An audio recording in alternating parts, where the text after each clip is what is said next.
Hello दोस्तों, मैं अजय राजपूत आपका हार्दिक स्वागत अभिनंदन करता हूं। आज की टॉपिक है स्टेट लेजिस्लेचर यानी विधानमंडल। विधानमंडल में हम लोग द्विसदनात्मक और एकात्मक दोनों देखेंगे। कौन कौन से राज्य द्विसदनात्मक हैं और कौन से एकात्मक हैं, उनके बारे में हम लोग डिस्कस करेंगे। सबसे पहले जान लेते हैं उत्तर प्रदेश विधान परिषद का जो गठन हुआ 1935 में हुआ। 1935 के भारत शासन अधिनियम द्वारा अस्तित्व में आया था और प्रारंभ में विधान परिषद में कुल 60 सदस्य थे। कितने सदस्य थे? 60 सदस्य थे। प्रथम विधानसभा का गठन जो किया गया था वो किया गया था 8 मार्च 1952 को। तब से इसका गठन 18 बार हो चुका है। वर्तमान जो है वो 18वीं विधानसभा का गठन किया गया है। 11 मार्च 2022 को हुआ था। ठीक है दोस्तों, उत्तर प्रदेश में विधान परिषद का जो गठन किया गया था 1935 एक्ट भारत शासन अधिनियम के तहत किया गया था। चलिए तो चलते हैं आगे। देखिए, विधानमंडल जो होता है कुछ इस तरह से देखने को मिलता है हमको, जिसमें सदस्यों की संख्या ज़्यादा होती है वो विधानसभा होता है, जिसमें कम होती है वो विधान परिषद का सदन होता है। तो आपके सामने जो दिखाई दे रहा है, ये आपके सामने जो सदन है ये सदन है विधानसभा। ठीक है, तो लोग सारे सांसद जो परिषद के सांसद होते हैं, विधानसभा के जो सांसद होते हैं, कुछ इसी तरह से बैठते हैं और विधानसभा का जो अध्यक्ष होता है यहाँ बैठता है। ठीक है ना। चलिए आगे हम लोग डिस्कस करते हैं। देखिए, संसद का उल्लेख जो आता है, सबसे पहले अगर विधानमंडल पढ़ रहे हैं तो थोड़ा संसद के विषय में डिस्कस कर लेते हैं। संसद अनुच्छेद 79 के तहत दर्शाया गया है हमारे संविधान में, और राज्यसभा की बात 80 में की गई है, लोकसभा की 81 में, और राष्ट्रपति की आप लोग कमेंट करके बताएंगे किस अनुच्छेद में जो है उसका उल्लेख किया गया है। ठीक है, कि भारत का एक राष्ट्रपति होगा। प्लीज़ कमेंट करके बताइएगा। आप लोग देखेंगे कितने लोगों का सही उत्तर होता है। कई राज्यों में विधान मंडल जो है एक सदनी है और कई राज्यों में द्विसदनी है। ठीक है, बात करें अनुच्छेद 168 की, तो राज्यों के विधानमंडलों का गठन की बात करता है। कौन सा अनुच्छेद? 168 जो आर्टिकल है आपका, वो राज्यों के विधानमंडल के गठन का प्रावधान करता है। और बात करें 169 का, तो राज्यों में विधान परिषद की स्थापना और समाप्ति की बात करता है। देखिए, गठन की बात हुआ तो 68 में, 69 में जो है स्थापना और समाप्ति दोनों की बात की गई है। 170 में, आर्टिकल 170 में विधानसभा की संरचना कैसी होगी इस बात की बात की गई है, और 71 में विधान परिषद की संरचना कैसी होगी। तो आप दोस्तों ध्यान दीजिएगा, 170 में विधानसभा की संरचना और 171 में विधान परिषद की संरचना। तो ये क्वेश्चन काफ़ी इंपॉर्टेंट है, आप लोग प्लीज़ इसे याद कर लीजिए अच्छे से। 2-3 बार वीडियो देखेंगे और आसानी से याद हो जाएंगी चीज़ें। विधानसभा को निम्न सदन कहते हैं, विधान परिषद को उच्च सदन कहते हैं। विधानसभा के जो सांसद होते हैं उनको कहते हैं, क्या कहते हैं? उनको कहते हैं एमएलए, यानी मेंबर ऑफ लेजिस्लेटिव असेंबली। ठीक है, मेंबर ऑफ लेजिस्लेटिव असेंबली बोलते हैं उनको, यानी एमएलए बोलते हैं। जबकि विधान परिषद के यानी उच्च सदन के जो सदस्य होते हैं यानी सांसद होते हैं, उन्हें मेंबर ऑफ लेजिस्लेटिव काउंसिल बोला जाता है। ठीक है ना, परिषद वाले को काउंसिल और सभा वाले को असेंबली बोला जाता है। तो दोस्तों याद रखिएगा इसको, कई बार एमएलए एमएलसी पूछा जाता है तो लोग अक्सर कंफ्यूज हो जाते हैं। बात करें जनता का सदन किसे कहते हैं, तो जनता का सदन देखिए विधानसभा को कहते हैं, और चर्चित लोगों का सदन जो कहा जाता है वो कहा जाता है विधान परिषद को।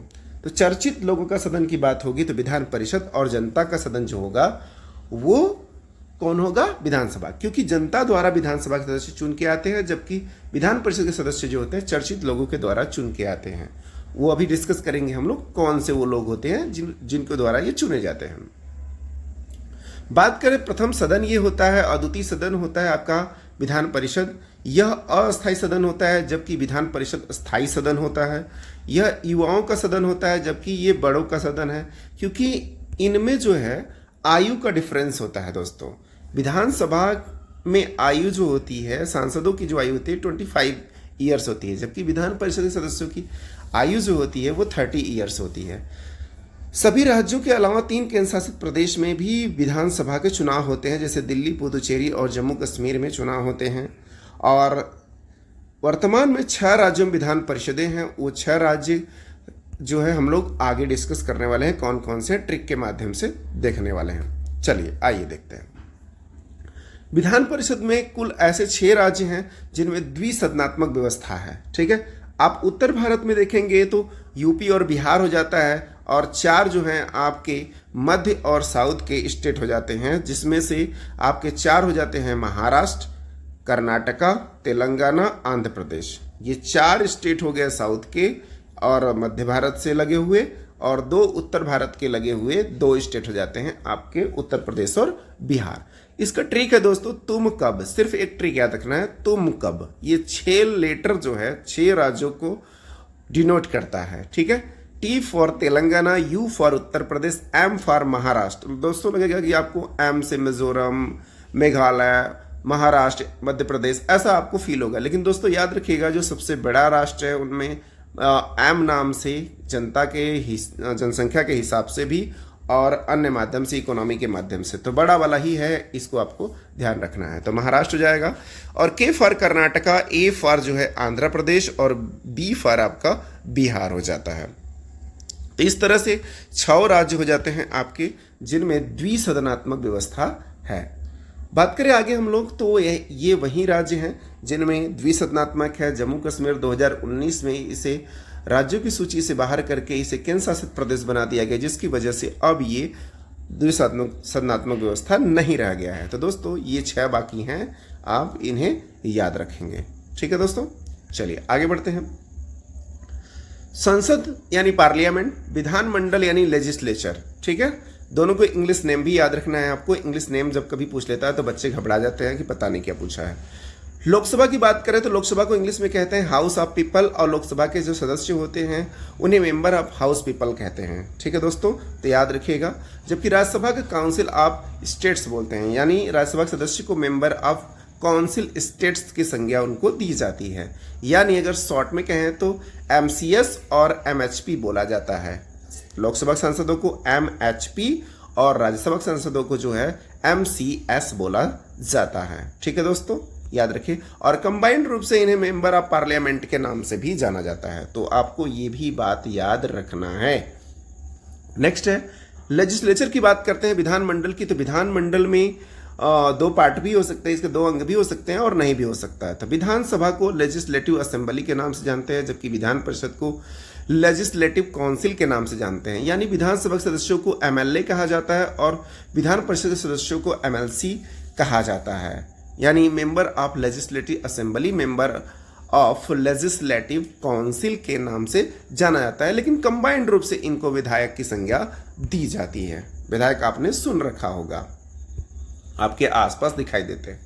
अनुच्छेद 168 की बात करते हैं तो इसके अनुसार राज्य में एक विधानमंडल होगा जो राज्यपाल और दो सदनों से मिलकर बना होगा।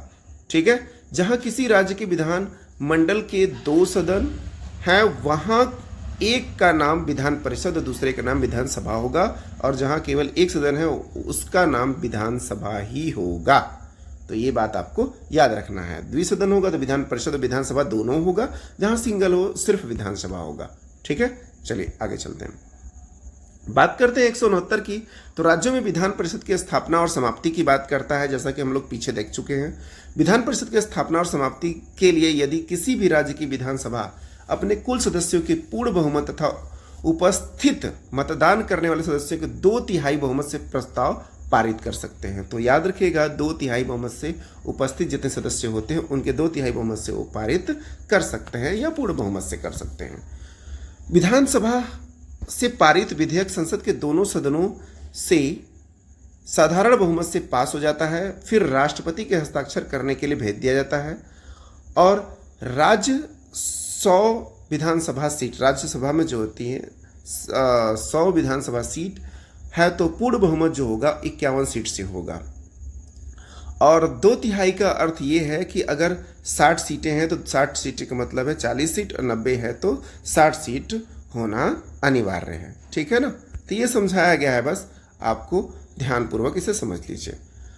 कुछ इसमें ज़्यादा दिक्कत की बात नहीं है। 51% साधारण बहुमत होता है, पूर्ण बहुमत होता है इसे कहा जाता है, और 2/3 बहुमत का मतलब है कि 2/3 सदस्य उसमें पार्टिसिपेट करें।